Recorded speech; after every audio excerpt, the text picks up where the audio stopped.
More than 3 decades after Etan Patz disappeared in Soho, the trial against the man accused of killing the boy began today. CBS 2's Jessica Schneider was at the Lower Manhattan court for opening statements. Stanley Patz walked into the courtroom for the start of a trial that brings back haunting memories of nearly 36 years ago. His 6-year-old son Etan walked alone to his Soho bus stop on May 25, 1979 and vanished. He was never located, his body never found.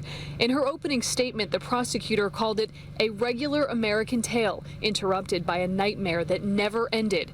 She went on to say that young Etan had his beautiful little life snuffed out by the defendant. Prosecutors say 53-year-old Pedro Hernandez confessed to strangling and killing Etan Patz when he was questioned by police in 2012.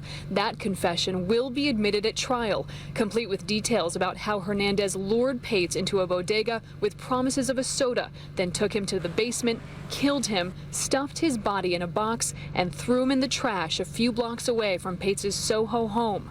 But Hernandez's attorney says there's no physical evidence, and much of the confession contradicts what detectives found and didn't find at the scene in the days after the disappearance. There's nothing to connect Pedro Hernandez except his words, and these words are unreliable, inconsistent, and the product of someone who suffers from a mental disorder.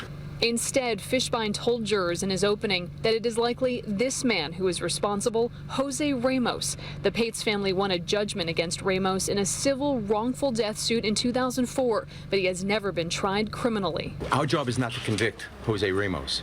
Our job is to make sure that the wrong person, Pedro Hernandez, is not convicted. And that's what we're going to be trying to do during the course of this case. Etan Patz's mother, Julie, will only be in the courtroom once, and that will be to testify.